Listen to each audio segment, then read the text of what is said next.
contrarrestantes de la tasa de ganancia, vemos que la tasa de ganancia baja, su misma tendencia como vimos en la sesión anterior es natural, la competencia, la propia producción capitalista obliga justamente a obtener mayor rentabilidad y esto finalmente obliga a la sustitución del trabajo vivo por el trabajo muerto. Entonces, esa es una tendencia inevitable, ¿no? Entonces, justamente veíamos qué hace justamente el sistema, cómo funciona el sistema y cómo trata de contener esa tasa de ganancia. Entonces, veíamos justamente igual la dinámica que está teniendo la tasa de ganancia entre 1951 hasta el 2020 por parte de Roland Massen, que justamente nos habla de que ante la caída que va a tener a finales de los años 60 hasta los años 80, se van a configurar tres crisis, la más pronunciada va a ser del 80-82 en Estados Unidos, y después viene una reactivación de la tasa de ganancia, va un crecimiento. Esto fue un debate, ¿no? En torno a a muchísimos economistas marxistas, porque, bueno, termina la posmodernidad haciendo un estrago ahí en el pensamiento marxista. Pero, evidentemente, ya regresando al debate de los clásicos, finalmente vemos, bueno, y de Marx sobre todo, que toda esta recuperación y ascenso de la tasa de ganancia no es más que a partir de los mecanismos contrarrestantes que va a tener la tasa de ganancia. ¿Cuáles son? Habíamos visto la elevación del grado de explotación, que eso ya lo habíamos comentado, es justamente la intensificación del trabajo, la reducción de la jornada laboral, las nuevas formas de organización del trabajo, las nuevas leyes laborales que se establecen, y hemos visto justamente la década de los años 80, 90, 2000, que se han modificado las leyes laborales y que muchas de ellas han implicado la reducción o la anulación de los derechos de los propios trabajadores. Esto ha generado un incremento de la tasa de explotación. Siguiendo con la gráfica de Roland, vemos justamente veíamos que en la gráfica, en la línea azul, justamente vemos cómo se empuja la tasa de explotación, la tasa de plusvalor, pero sobre todo, si se dan cuenta, se empuja, o más bien, en pocas ocasiones en esta gráfica y con esta metodología, se había visto que entre 1951 y 2019, la tasa de plusvalor fuera mayor que la tasa de ganancia. Estamos hablando justamente que había una situación sí de incremento de explotación, pero no un incremento de explotación tan avasallante. Y justamente lo vemos entre 1979 hasta 1986, 87, ese periodo, pero se repite a partir de 2005 y en los últimos años ha tenido una dinámica que converge, pero está la tasa de plusvalor por encima de la tasa de ganancia. ¿Qué quiere decir esto? Pues bueno, estamos viendo que justamente el mecanismo para empujar esa tasa de ganancia ha sido incrementar la explotación de forma intensificada.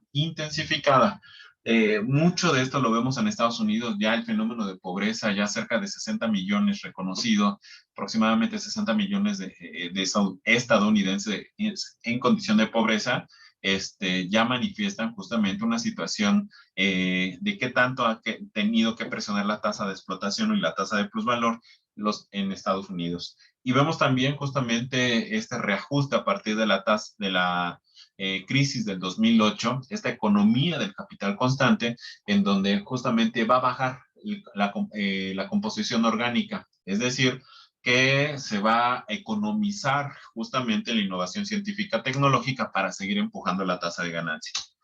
Vemos finalmente que, bueno, además que las horas de trabajo, muestra de esta situación de explotación, como México, por ejemplo, tiene mayor horas de trabajo a la semana, entonces, elaboradas a diferencia de otros países. La reducción de los salarios es un segundo mecanismo en términos de capital variable y su composición de trabajo y valor. ¿Por qué no la meten en la primera? Pues evidentemente porque la intensificación del trabajo implica, es muy compleja, no solamente se reduce la cuestión del salario, entonces le da un lugar específico a la reducción de los salarios por debajo de su valor, Aquí los bienes de subsistencia están muy por encima, cada vez vemos que hay una adaptación de esos tipos de bienes de subsistencia, pero llega a un límite, ¿no? En este momento podemos decir que hay un problema que se mostró mucho en la pandemia, que estamos llenando las 2.000 calorías promedio que necesitamos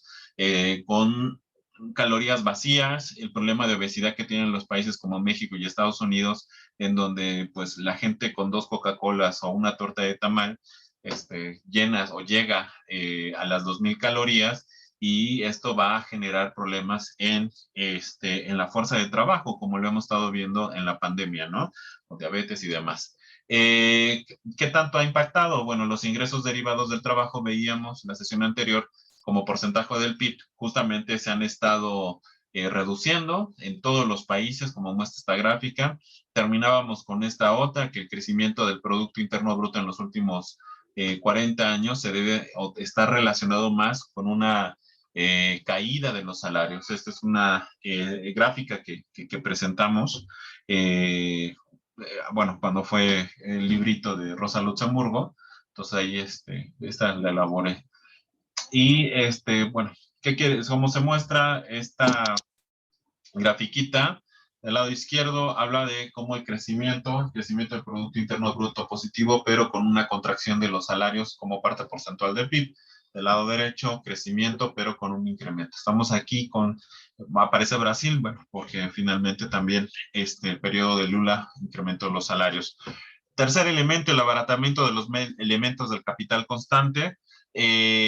Justo cuando vemos esa composición orgánica yéndose hacia abajo, hablamos otra vez de economizar sobre el capital constante. Hay un capítulo que se le destina, me parece que el capítulo sexto de este tomo 3 del Capital, en donde justo se habla de una economía, de una gestión con la intención de poder bajar la composición orgánica y poder permitir que la tasa de ganancia se eleve, ¿no? El desarrollo de las fuerzas productivas va a reducir el precio de los medios de producción, de las máquinas, aunque en términos de magnitud finalmente se va a incrementar. Entonces tendríamos que ver cómo se ha economizado en capital constante. Veíamos también estas últimas sesiones, los accidentes. ¿Cómo se economiza? Pues en infraestructura, ¿no? Accidentes mineros muestran esa bueno, esa reducción, esa falta de mantenimiento en la infraestructura, como ocurrió en Plaza Rana, ¿no? Nos quedábamos también en el elemento de la sobrepoblación relativa. Justo tenemos que un mecanismo para contrarrestar la tasa de ganancia es incrementar la cantidad de fuerza de trabajo que va a presionar o va a demandar empleos y va a poder acceder o va a poder incorporarse al proceso de trabajo, la generación de valor, bajo las condiciones de los primeros puntos. ¿Cuáles eran? Intensificación de la explotación y la reducción de los salarios. Si no hay una población, sobrepoblación relativa, no se puede ejercer esa situación.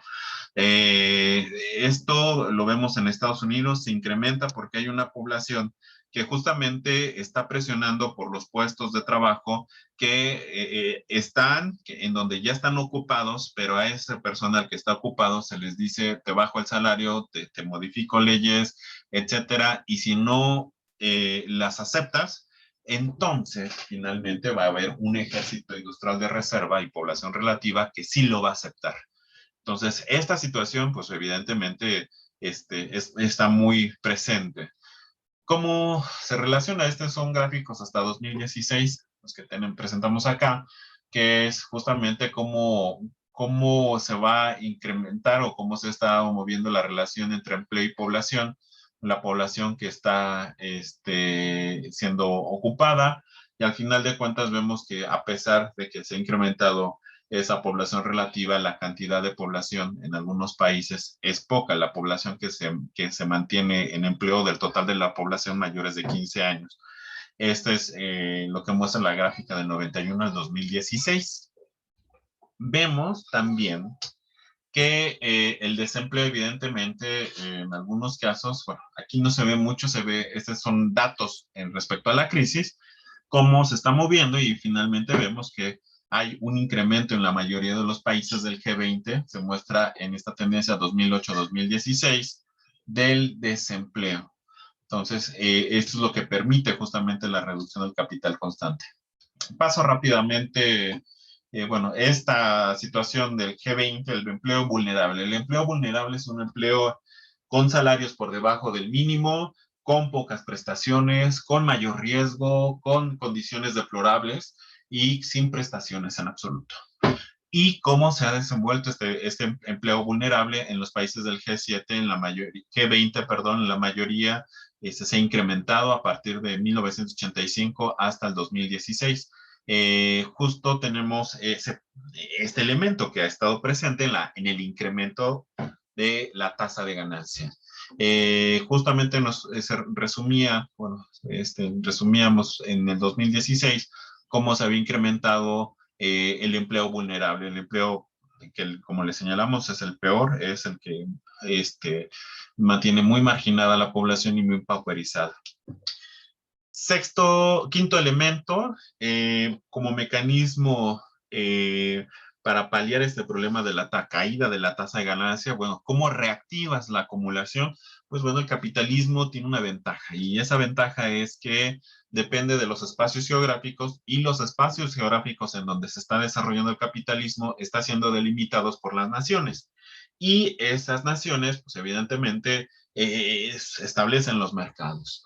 ¿Qué pasa? Se saturan estas naciones, estos mercados y la posibilidad de reactivar la acumulación y con ello la tasa de ganancia es justamente mediante el comercio exterior, ¿no? En la medida en que el comercio exterior se abarata, aparte de los elementos del capital constante, reduce también el valor de los bienes de subsistencia que contraen el valor del capital variable. Es decir, el comercio exterior permite acceder a bienes de subsistencia baratos que permiten bajar los salarios, permite bienes de capital que pueden ser baratos y justamente bajar la composición orgánica, permite también acceder a materias primas, también bajar esta composición orgánica, el valor, y estas permiten incrementar la tasa de ganancia. Entonces, los capitales invertidos en el comercio exterior, por otro lado, que salen a nuevos espacios donde no están o hay una menor presencia de capitalistas, evidentemente genera la posibilidad de acumular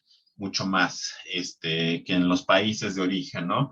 Esto lo vamos a ver justamente, o lo vimos en la crisis de los años 70, cuando todo el modelo después de la Segunda Guerra Mundial y la crisis de los 30, recurrieron entre 1940 y 1980 a modos de acumulación nacionales, con mercados no cerrados al 100%, pero sí cerrados en gran medida, y cuando se satura ese mercado, esa acumulación en los países desarrollados, pues bueno, estalla la crisis de los 70 y un mecanismo para poder salir de esta crisis y de esta caída de la tasa de ganancia justamente va a ser la apertura comercial, que es lo que va a establecer el consenso de Washington.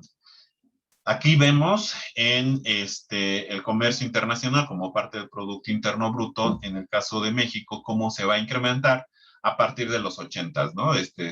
Justamente se incrementa, fechas significativas, la entrada al GATT 1986, en donde se tenía este intercambio comercial como parte porcentual del PIB, justamente representaba el 25%. Este intercambio comercial es la suma de exportaciones más importaciones.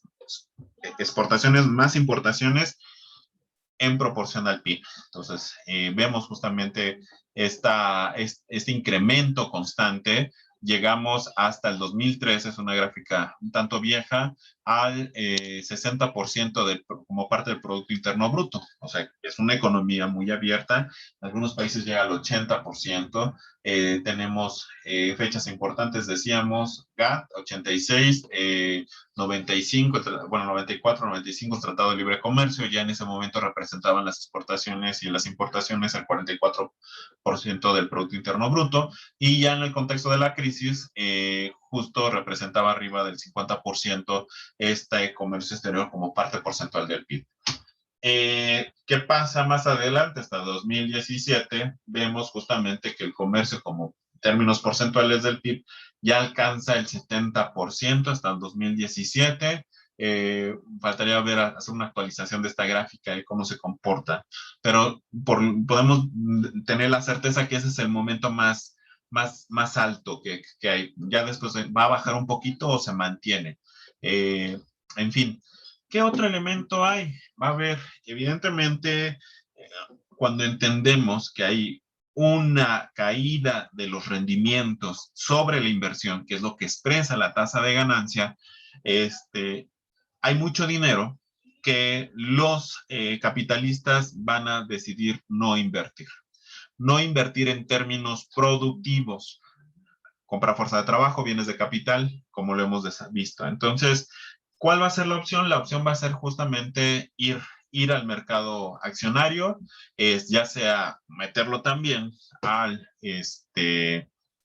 banco, comprar acciones, justo va a incrementarse el sector financiero en la medida en que no haya una rentabilidad o una ganancia en la economía productiva, en el sector productivo, entonces se va a buscar poder jugar un poquito con el dinero, poder evitar que incluso tenga pérdidas el dinero, ¿no? El valor del dinero, que en este caso, por ejemplo, los paraísos fiscales es lo que garantizan.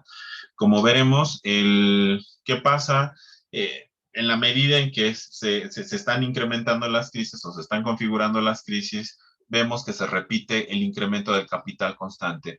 Esta es la capitalización, esta gráfica muestra la capitalización en el mercado de empresas nacionales que cotizan en la bolsa.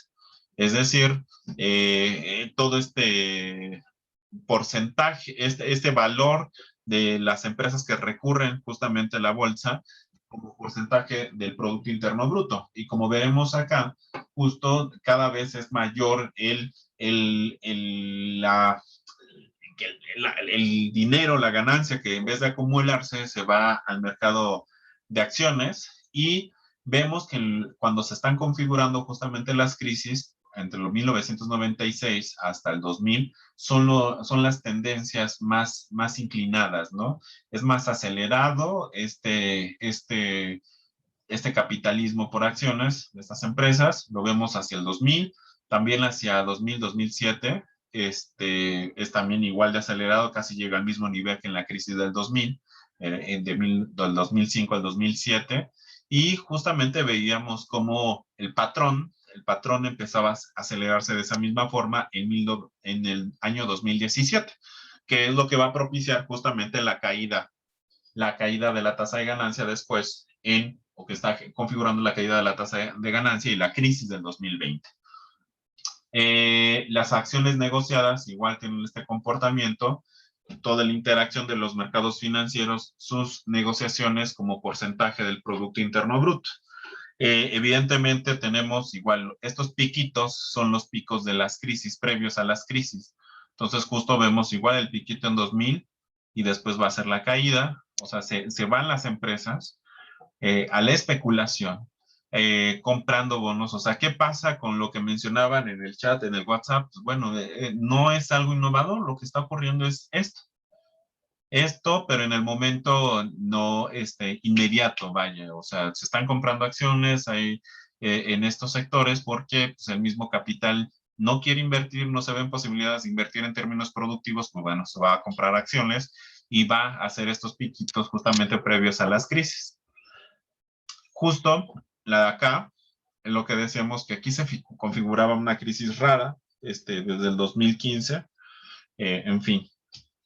Bueno, estos, al final, bueno, menciono, son los 6 mecanismos que van a presionar, son mucho más complejos todavía, son una beta en donde podemos seguir analizando. ¿Por qué? Porque cada uno representan todo el estudio previo que vimos en nuestras economías políticas, del 1 al actual, al cuarto, 4, y bueno, resumimos, para poder evitar la caída de la tasa o esta tendencia a la baja es la elevación del grado de explotación, también la reducción de los salarios, el abaratamiento de los elementos del capital constante, la sobrepoblación relativa.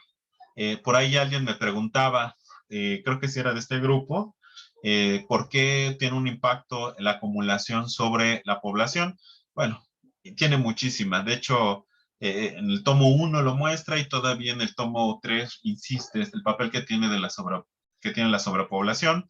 Quinto elemento, el comercio exterior. Sexto elemento, el, el aumento del capital accionario. Hasta aquí hay alguna duda o comentario.